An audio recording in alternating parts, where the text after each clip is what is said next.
കഴിഞ്ഞ ഒരു മാസമായിട്ട് ഞാൻ ജെയ്മി അക്കാഡമിയിൽ ജോയിൻ ചെയ്തു. അതെന്റെ ജയത്തിന് വലിയൊരു നിലയിൽ കാരണമായി തീർന്നു. ആദ്യം ഞാൻ ജെയ്മി അക്കാഡമിയിലേക്ക് ശ്രദ്ധ വന്നതിന്റെ കാരണം ജിഷ മാഡം ആ ഒരു ക്വസ്റ്റ്യൻ എടുത്തത് ഇങ്ങനെ ഓരോന്നോരോന്നായിട്ട് എക്സ്പ്ലെയിൻ ചെയ്യുന്ന കണ്ടപ്പോൾ എനിക്ക് മനസ്സിലായി അത് നല്ലൊരു പഠിക്കാൻ പറ്റിയൊരു മാർഗമാണെന്ന് മനസ്സിലായി.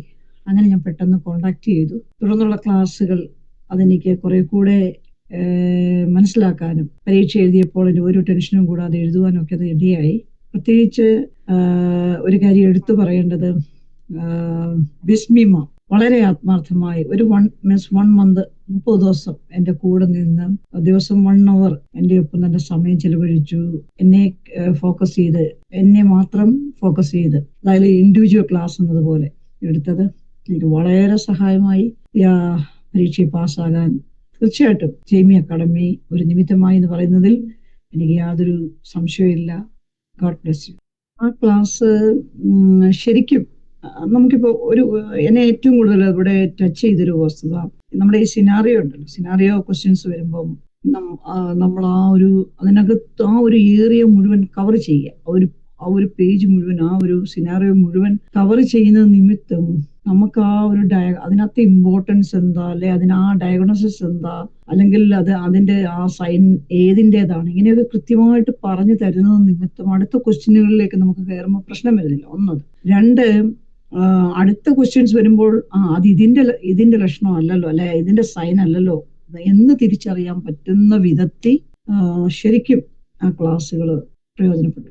നേരത്തെ ക്ലാസ് ഞാൻ പറഞ്ഞിട്ടുണ്ടല്ലോ, പല ക്ലാസ്സുകൾ ഞാൻ അറ്റൻഡ് ചെയ്തിട്ടുണ്ട്. അതില് ശരിക്കും അവർക്ക് എന്നെ അറിയില്ല, ഞാൻ ജസ്റ്റ് അവരുടെ റെക്കോർഡ് ക്ലാസ്സുകൾ കേൾക്കുകയായിരുന്നു പതിവ്. ഏതാണ്ട് 2000 സംതിങ് ക്വസ്റ്റ്യൻസ് എങ്ങാണ്ട് ചെയ്തു, 2900 എങ്ങാണ്ട് ക്വസ്റ്റ്യൻ ചെയ്തിട്ടുണ്ട്. പക്ഷേ അതൊക്കെ ചെയ്യുമ്പോഴും ഇതുപോലെയുള്ള എന്ന് പറഞ്ഞു കഴിഞ്ഞാൽ ഇങ്ങനെ മനസ്സിലാക്കി എനിക്ക് പോകാൻ പറ്റിയിട്ടില്ല. അത് നമ്മൾ ചെയ്യുന്നു, പഠിക്കുന്നു, പക്ഷെ നമുക്ക് അതിന്റെ ആ എക്സ്പ്ലനേഷൻ കിട്ടുന്നില്ല. പക്ഷെ ഇവിടെ എനിക്ക് കൃത്യമായിട്ട് അതെനിക്ക് എക്സ്പ്ലനേഷൻ കിട്ടിയെന്ന് പറയാതിരിക്കാൻ. തീർച്ചയായിട്ടും തിയറി മാത്രം കൊണ്ടും പറ്റത്തില്ല, മറ്റേ ക്വസ്റ്റ്യൻ ചെയ്യുന്നതുകൊണ്ടും മാത്രം പറ്റത്തില്ല. ഇത് രണ്ടും വേണമെന്നുള്ളത് കൃത്യമായിട്ട് മനസ്സിലായി. ക്വസ്റ്റ്യൻ മാത്രം ചെയ്തുകൊണ്ടിരുന്നു കഴിഞ്ഞാൽ ആ ഒരു എക്സ്പ്ലനേഷൻ നമ്മുടെ അകത്തേക്ക് കയറുന്നില്ല. പക്ഷെ ഈ എക്സ്പ്ലനേഷൻ കേട്ടതിന് ശേഷം ക്വസ്റ്റ്യൻ ചെയ്യുമ്പോൾ നമ്മുടെ സ്കോർ ഒത്തിരി മാറാൻ തുടങ്ങി. ആ എക്സ്പ്ലനേഷന് ശേഷം ക്വസ്റ്റ്യൻ ചെയ്യുമ്പോൾ അതങ്ങനെയായിരുന്നല്ലോ എന്ന് ചിന്തിച്ച് ക്വസ്റ്റ്യൻ ചെയ്യുമ്പോൾ നമ്മുടെ സ്കോർ ചേഞ്ച് ചെയ്യാൻ തുടങ്ങി. അപ്പം തീർച്ചയായിട്ടും തിയറി വേണ്ട എന്ന് പറയാൻ ഒക്കത്തില്ല. തിയറി നന്നായിട്ട് മനസ്സിലാക്കിയേ പറ്റുള്ളൂ. ആ തിയറിക്കൊപ്പം ക്വസ്റ്റ്യൻ ചെയ്യുമ്പോഴാണ് ജയിക്കാൻ പറ്റും.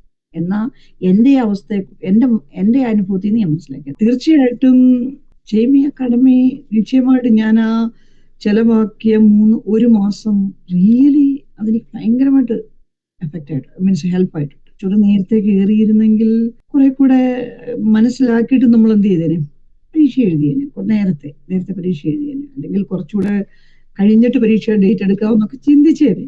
കാരണം നമ്മൾ മനസ്സിലാക്കി വരുന്നതല്ലേ ഉള്ളൂ. എനിക്ക് തോന്നിയിട്ടുള്ളത് എന്നെ ശരിക്കും ശ്രദ്ധിക്കുന്നുണ്ടെന്നുള്ളൊരു തോന്നലായിരുന്നു എനിക്കുണ്ടായിരുന്നു. കാരണം മനസ്സിലായോ എന്നുള്ള ആ ചോദ്യങ്ങൾ വരുമ്പം നമ്മൾ റെസ്പോണ്ട് ചെയ്തില്ല എന്നുണ്ടെങ്കിൽ ഉള്ളിന്റെ ഉള്ളിൽ നമ്മൾ മനസ്സിലായി എന്ന് പറയുന്നുണ്ടെങ്കിൽ പോലും ചില സന്ദർഭങ്ങളിൽ നമ്മൾ മ്യൂട്ട് മാറ്റുന്നത് വരെ വെയിറ്റ് ചെയ്യുന്ന ശ്രദ്ധിച്ചിട്ടുണ്ട്. അപ്പം അത് പെട്ടെന്ന് മനസ്സിലായി എന്ന് പറയുമ്പം പിന്നെ മുമ്പോട്ട് പോകുമ്പോൾ നമുക്കറിയാം തീർച്ചയായിട്ടും ഗ്രൂപ്പ് ക്ലാസ് ആണെങ്കിൽ പോലും ഇൻഡിവിജ്വലായിട്ട് നമുക്ക് ശ്രദ്ധ കിട്ടുന്നുണ്ട്. അതെനിക്ക് നന്നായിട്ട് ഫീൽ ചെയ്തു. എനിക്കൊരിക്കൽ പോലും 5-6 പേരുണ്ടായിരിക്കുമ്പോഴും നമുക്ക് ശ്രദ്ധ കിട്ടിയിട്ടില്ല എന്ന് എനിക്ക് തോന്നിയിട്ടില്ല. എനിക്കറിയാമായിരുന്നു ശ്രദ്ധിക്കുന്നുണ്ട്, പഠിപ്പിക്കുന്ന സ്റ്റുഡൻസിനെ ശ്രദ്ധിക്കുന്നുള്ളത് എനിക്കറിയാം. 2 പേരും, അതായത് എന്നെ 2 പേരാണല്ലോ പഠിപ്പിച്ചത്, ജിഷമോ ബിസ്മിമോ, 2 പേരും എന്റെ അറ്റൻഷൻ അത് മറ്റുള്ളവർക്കും അതുപോലെ പറയാൻ പറ്റും. മീൻസ് എന്റെ കൂടെ ഉണ്ടായിരുന്നവർക്കും അതുപോലെ എനിക്ക് ഫീൽ ചെയ്യുന്നത്, അവരെയാണ് ശ്രദ്ധിക്കുന്നത് എന്നുള്ളതാണ് ഫീൽ ചെയ്യുന്നത്. മനസ്സിലായി. അപ്പം എനിക്ക് ഫീൽ ചെയ്തത് എന്നെ ശരിക്കും നിങ്ങൾ ഫോക്കസ് ചെയ്യുന്നുണ്ട്, ഞാൻ നിങ്ങളുടെ കൂടെ വരുന്നുണ്ടോ എന്ന് നിങ്ങൾ വെയിറ്റ് ചെയ്യുന്നുണ്ടെന്നുള്ളത് എനിക്ക് മനസ്സിലാക്കാൻ പറ്റിയിട്ടുണ്ട്. അറ്റൻഡ് ചെയ്ത ദിവസങ്ങളിൽ എനിക്ക് കിട്ടിയത് ഒരു അസുഖത്തെ പറ്റി അങ്ങനെയാണല്ലോ ജിഷമാം ചെയ്യുന്നത്. ഒരു ഡയഗ്നോസിസ് എടുക്കുന്നു, ഒരു ഡിസീസ് എടുക്കുന്നു, അതിന്റെ എ ടു ഇസഡ് പറഞ്ഞു തരിക. അപ്പം എന്ന് പറഞ്ഞു കഴിഞ്ഞാൽ അതിന്റെ തുടക്കം മുതൽ അതിന്റെ സൈന്, സിംറ്റം, ട്രീറ്റ്മെന്റ്, കാര്യങ്ങൾ ഇങ്ങനെയല്ലേ പോകുന്നത്. അപ്പം ഇത് ഇങ്ങനെയാണല്ലോ, ഇതിന്റെ സിംറ്റം ഇതാണല്ലോ എന്ന് പറഞ്ഞ് മനസ്സിലാക്കി തരുമ്പം ഇതേപോലെയുള്ള അടുത്ത ക്വസ്റ്റ്യൻസ് വരുമ്പോ അതാ ഇതിന്റെ ആയിരുന്നല്ലോ എന്ന് പറഞ്ഞ് മനസ്സിലാക്കത്തക്ക നിലയിൽ ഈ ഡിസീസ് ഒക്കെ അകത്ത് തലയ്ക്കകത്തോട്ട്, അതായത് അസുഖങ്ങളെ കുറിച്ച് നമ്മൾ പഠിക്കും. ഞാൻ ഈ ഫുൾ മലയാളം പറയുന്നത് അല്ലേ, ഫുൾ ഡിസീസ് അതിനെ നമുക്ക് ഇത് ഇന്നതാണെന്ന് വേർതിരിച്ചറിയത്തക്ക നില, ഡിഫറൻഷിയേറ്റ് ചെയ്യത്തക്ക നിലയിൽ അങ്ങനെ ഒരു പഠിപ്പീര എൻ്റെ മുമ്പിൽ മനസ്സിൽ കിടക്കുന്ന മുഴുവൻ അതാ. എനിക്ക് ഇത് ഇത്ര ഹെൽപ്പ് ചെയ്തില്ലേ, എന്നെ ഇത്രയും എനിക്ക് ഹെൽപ്പ് ആയെങ്കിൽ നിശ്ചയമായിട്ട് മറ്റൊരാൾക്ക്, എനിക്ക് ഇപ്പം ഞാൻ ഒത്തിരി ടൈം കഴിഞ്ഞ് എൻ്റേത് മീൻസ് സ്റ്റിൽ എനിക്കിത് ഹെൽപ്പ് ആയെങ്കിൽ എത്രയോ പേർക്ക് ഇത് ഹെൽപ്പ് ആവും. ഒന്നത് അതാണ് മെയിനായിട്ടുള്ളത്. രണ്ടാമത്തെ കാര്യം, എനിക്ക് മനസ്സിലായി കുറെ കൂടെ കാര്യങ്ങൾ. ഇങ്ങനെ ഈ ഒരു ക്ലാസ് എന്ന് പറയുമ്പോൾ ലൈവ് ക്ലാസ്സുകൾ ഇങ്ങനെ നമുക്ക് ഇങ്ങനെ കണ്ടിന്യൂസ് ആയിട്ട് ഇങ്ങനെ കിട്ടുന്നില്ലല്ലോ. റെക്കോർഡഡ് ക്ലാസ് അല്ലേ കൂടുതലും കിട്ടുന്നത്, റെക്കോർഡഡ് ക്ലാസ്. ഇതെന്ന് പറയുമ്പോൾ ഒരു വ്യക്തി പഠിപ്പിക്കുന്നവരെ ഫോക്കസ് ചെയ്ത് ആ 1 hour കംപ്ലീറ്റ് ഒരു ലൈവ് ക്ലാസ് അല്ലേ നടക്കുന്നത്. അത് തീർച്ചയായിട്ടും ഒത്തിരി ഹെൽപ്ഫുൾ ആണ്. അത് തീർച്ചയായിട്ടും മറ്റുള്ളവരോട് പറയും, ക്ലാസ് അറ്റൻഡ് ചെയ്യണമെന്ന് പറയും. ലൈവ് ക്ലാസ് ആണെങ്കിൽ ഈ നമ്മുടെ ഫുൾ സിസ്റ്റം കവർ ചെയ്യാൻ നമുക്ക് പറ്റുന്നു എങ്കിൽ ലൈവ് ക്ലാസ് തന്നെയാണ് ഏറ്റവും ബെസ്റ്റ്. ലൈവാണ് എന്ന് പറഞ്ഞു കഴിഞ്ഞാൽ നമ്മൾ ആ ഒരു സിസ്റ്റങ്ങൾ മുഴുവൻ കവർ ചെയ്യല്ലേ. അത് നമ്മുടെ അകത്ത് പതിയുക, നമുക്ക് ചോദിക്കാനുള്ള അത് തീർച്ചയായിട്ടും നമുക്ക് മനസ്സിലാക്കാൻ പറ്റും. എന്നാ ചോദിച്ചു കഴിഞ്ഞാൽ റെക്കോർഡ് ക്ലാസ് നമ്മൾ കേട്ടുപോവുക. ലൈവ് ക്ലാസ് എന്ന് പറയുമ്പോൾ ഇപ്പൊ ഞാൻ പഠിപ്പിച്ചുകൊണ്ടിരിക്കുമ്പോൾ എനിക്ക് തിരിച്ചു ചോദിക്കാൻ പറ്റും, ഇപ്പൊ പറഞ്ഞത് മനസ്സിലായില്ല, അതൊന്നുകൂടെ ഒന്ന് എക്സ്പ്ലെയിൻ ചെയ്യാമോ എന്ന് നമുക്ക് പറയാൻ പറ്റും. അപ്പോൾ ക്ലിയർ ചെയ്ത് ഡൗട്ട് ക്ലിയർ ചെയ്ത് നമുക്ക് പഠിക്കാൻ പറ്റും ലൈവ് ക്ലാസ്സിലാണെങ്കിൽ.